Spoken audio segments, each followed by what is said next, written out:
നമസ്കാരം. ഭാരതത്തിൻ്റെ അതിർത്തി സുരക്ഷാ സംവിധാനങ്ങളെയും രഹസ്യാന്വേഷണ ഏജൻസികളെയും ഒരുപോലെ ആശങ്കയിലാഴ്ത്തിക്കൊണ്ട് പശ്ചിമ ബംഗാളിൽ മറ്റൊരു പാകിസ്ഥാൻ ചാരവൃത്തി കേസ് കൂടി പുറത്തു വന്നിരിക്കുകയാണ്.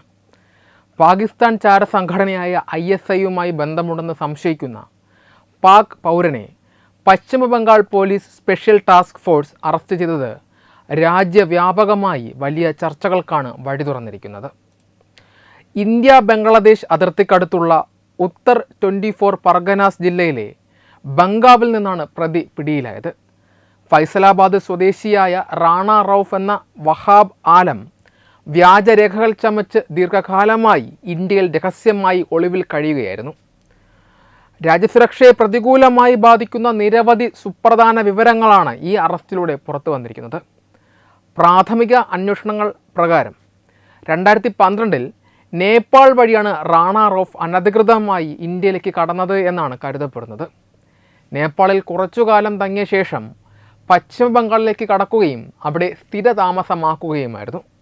ഏകദേശം 14 വർഷത്തോളമായി ഇന്ത്യയുടെ വിവിധ ഭാഗങ്ങളിൽ ഇയാൾ യാതൊരുവിധ സംശയങ്ങൾക്കും ഇട നൽകാതെ ഒളിവിൽ കഴിഞ്ഞിരുന്നു എന്നത് സുരക്ഷാ ഏജൻസികളുടെ വീഴ്ചയായിട്ടാണ് വിലയിരുത്തപ്പെടുന്നത്. ഏകദേശം 14 വർഷത്തോളമായി ഇന്ത്യയുടെ വിവിധ ഭാഗങ്ങളിൽ ഇയാൾ യാതൊരുവിധ സംശയങ്ങൾക്കും ഇട നൽകാതെ ഒളിവിൽ കഴിഞ്ഞിരുന്നു എന്നത് വലിയ ആശങ്കയുണ്ടാക്കുന്ന കാര്യമാണ്. ഇത്രയും കാലം ഇയാൾക്ക് രാജ്യത്ത് തുടരാൻ സഹായം നൽകിയ ആരെല്ലാമാണ് പിന്നിലുള്ളത് എന്നതിനെക്കുറിച്ചും വ്യാജ തിരിച്ചറിയൽ രേഖകൾ എങ്ങനെയാണ് സംഘടിപ്പിച്ചത് എന്നതിനെക്കുറിച്ചും ആഴത്തിലുള്ള അന്വേഷണമാണ് STF നടത്തി വരുന്നത്. ബംഗാളിൻ്റെ തന്ത്രപ്രധാനമായ അതിർത്തി പ്രദേശങ്ങളിൽ ഇയാൾ പതിവായി സന്ദർശനം നടത്തിയിരുന്നതും അന്വേഷണത്തിൽ കണ്ടെത്തിയിട്ടുണ്ട്. ഈ ചാരപ്രവർത്തന കേസിൻ്റെ ഏറ്റവും ഗൗരവകരമായ വശം ഇന്ത്യൻ സൈന്യത്തിൻ്റെ നീക്കങ്ങളെയും രാജ്യത്തെ റെയിൽവേ ശൃംഖലകളെയും കുറിച്ച് ഇയാൾ ശേഖരിച്ച വിവരങ്ങളാണ്. ഇന്ത്യയിലെ വിവിധ സൈനിക യൂണിറ്റുകളുടെ വിന്യാസവും ട്രെയിനുകളുടെ സഞ്ചാര വഴികളും സസൂക്ഷ്മം നിരീക്ഷിക്കുകയും രഹസ്യമായി വിവരങ്ങൾ ചോർത്തുകയും ചെയ്തുവെന്നാണ് റാണ റൌഫിനെതിരെയുള്ള പ്രധാന ആരോപണം.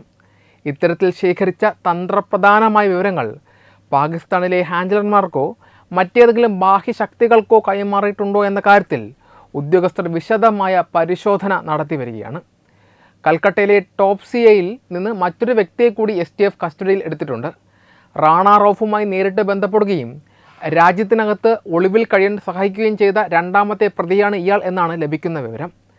പാകിസ്ഥാൻ കേന്ദ്രീകരിച്ച് പ്രവർത്തിക്കുന്ന ജെയ്ഷെ മുഹമ്മദ് ഭീകര സംഘടനയുമായി ബന്ധമുള്ള 3 പേരെ പശ്ചിമ ബംഗാൾ STF അടുത്തിടെ പിടികൂടിയതിന് പിന്നാലെയാണ് ഇപ്പോൾ ISI ബന്ധമുള്ള ചാരൻ്റെ അറസ്റ്റും ഉണ്ടായിരിക്കുന്നത്.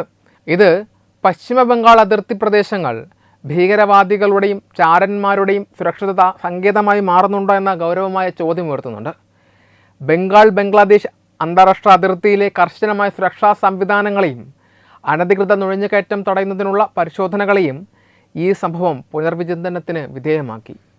ഇന്ത്യയുടെ കിഴക്കൻ അതിർത്തികൾ വഴിയുള്ള നിയമവിരുദ്ധമായ നീക്കങ്ങളും മനുഷ്യക്കടത്തും ചാരവൃത്തിയും തടയുന്നതിൽ സംസ്ഥാന കേന്ദ്ര രഹസ്യാന്വേഷണ വിഭാഗങ്ങൾ കൂടുതൽ ജാഗ്രത പാലിക്കേണ്ടതിൻ്റെ ആവശ്യകതയാണ് ഈ കേസ് ഓർമ്മിപ്പിക്കുന്നത്. ചുരുക്കത്തിൽ 14 വർഷത്തോളം യാതൊരുവിധ സുരക്ഷാ പരിശോധനകളിലും പെടാതെ രാജ്യത്തിനുള്ളിൽ താവളമടിച്ച ഒരു പാകിസ്ഥാൻ ചാരൻ്റെ അറസ്റ്റ് ഇന്ത്യൻ സുരക്ഷാ സംവിധാനങ്ങൾക്ക് വലിയൊരു തിരിച്ചടിയും അതേസമയം തന്നെ ശക്തമായ ഒരു മുന്നറിയിപ്പുമാണ്. റാണ റൌഫിൻ്റെ മുൻകാല പ്രവർത്തനങ്ങളെക്കുറിച്ചും ഇയാൾക്ക് രാജ്യത്തിനകത്തും പുറത്തുമായി ലഭിച്ചുകൊണ്ടിരുന്ന പിന്തുണയെക്കുറിച്ചുമുള്ള സമഗ്രമായ അന്വേഷണത്തിലാണ് സ്പെഷ്യൽ ടാസ്ക് ഫോഴ്സ് ഇപ്പോൾ ഉള്ളത്. വരും ദിവസങ്ങളിൽ ഈ ചാര നെറ്റ്വർക്കിൽ ഉൾപ്പെട്ടിട്ടുള്ള മറ്റു ചിലരെ കൂടി പിടികൂടാൻ സാധിക്കുമെന്നാണ് അന്വേഷണ സംഘത്തിൻ്റെ പ്രതീക്ഷ. രാജ്യത്തിൻ്റെ പരമാധികാരത്തിനും സുരക്ഷയ്ക്കുമെതിരെ നടക്കുന്ന ഇത്തരം രഹസ്യ പ്രവർത്തനങ്ങളെ വേരോടെ പിടിതെറിയാൻ അതിർത്തികളിലെയും നഗരങ്ങളിലെയും സുരക്ഷാ വേലികൾ കൂടുതൽ ശക്തമാക്കേണ്ടത് അത്യന്താപേക്ഷിതമാണ്. പശ്ചിമ ബംഗാളിൽ സുവേന്ദു അധികാരിയുടെ നേതൃത്വത്തിലുള്ള സർക്കാർ അധികാരത്തിൽ വന്നതിന് ശേഷമുള്ള രാഷ്ട്രീയ സാഹചര്യത്തിൽ രാജ്യദ്രോഹ ശക്തികളും ചാരന്മാരും ഒന്നിനു പുറകെ ഒന്നായി പിടിയിലാകുന്നത് ആഭ്യന്തര സുരക്ഷാ രംഗത്ത് നിർണായകമായ പല മാറ്റങ്ങളെയുമാണ് സൂചിപ്പിക്കുന്നത്. പുതിയ ഭരണകൂടത്തിൻ്റെ കീഴിൽ സുരക്ഷാ ഏജൻസികൾ കൂടുതൽ കർശനമായ നയങ്ങൾ സ്വീകരിക്കുന്നതിൻ്റെ വ്യക്തമായ തെളിവാണ് ഇത്തരം അറസ്റ്റുകൾ.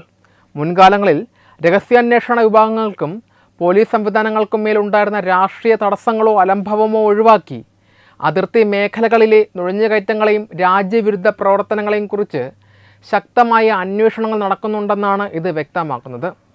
വർഷങ്ങളോളം വ്യാജരേഖകളുമായി യാതൊരുവിധ പരിശോധനകളിലും പെടാതെ രാജ്യത്തിനകത്ത് ഒളിവിൽ കഴിഞ്ഞിരുന്ന ദേശവിരുദ്ധ ശക്തികളെയും ചാരന്മാരെയും കണ്ടെത്താൻ പുതിയ ഭരണമാറ്റത്തിന് ശേഷമുള്ള ജാഗ്രതയ്ക്ക് സാധിക്കുന്നുണ്ട്. കൂടാതെ ബംഗാളിൻ്റെ അതിർത്തി പ്രദേശങ്ങളും തന്ത്രപ്രധാനമായ നഗരങ്ങളും ഇത്രയും കാലം ദേശവിരുദ്ധ ശൃംഖലകളുടെയും ഭീകരവാദികളുടെയും സുരക്ഷിത സങ്കേതമായി മാറിയിരുന്നതിൻ്റെ ഗൗരവകരമായ തിരിച്ചറിവ് കൂടിയാണ് ഇത്തരം സംഭവങ്ങൾ നൽകുന്നത്.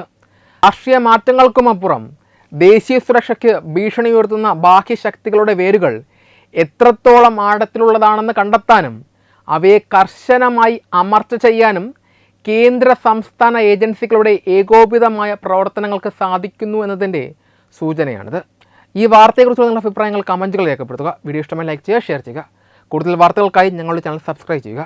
വെബ് ഡെസ്ക് തത്വമൈ ന്യൂസ്.